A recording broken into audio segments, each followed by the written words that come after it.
રાજસ્થાન સરકારના ગેસના બાટલાના ભાવની જાહેરાતના મુદ્દે હવે ગુજરાતમાં રાજનીતિ ગરમાઈ ગઈ છે। રાજસ્થાન સરકારની જાહેરાત બાદ કોંગ્રેસે ગુજરાત સરકાર પર સવાલો પૂછવાનું શરૂ કર્યું છે। ગુજરાતના લોકોને ક્યારે મળશે ₹450માં ગેસનો સિલિન્ડર? આ પ્રશ્ન પૂછ્યો છે અમિત ચાવડાએ। ગુજરાતીઓ મોંઘવારીનો માર સહન કરી રહ્યા છે। ગુજરાતમાં પણ ₹450માં ગેસનો બોટલ મળવો જોઈએ। આ જાહેરાતની લોકો હવે રાહ જોઈને બેઠા છે। આ દાવો કર્યો છે અમિત ચાવડાએ। રાજસ્થાનમાં ભાજપ સરકાર ₹450માં ગેસનો બાટલો આપે તો ગુજરાત સરકાર કેમ નહીં? આ સવાલ પણ તેમણે પૂછ્યો છે।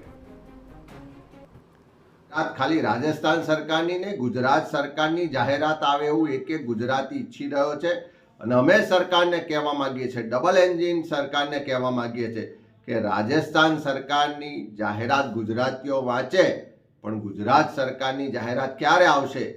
ગુજરાતના લોકોને 450માં ગેસ ક્યારે મળશે? ક્યારે આ મોંઘવારીના મારમાંથી રાહત મળશે?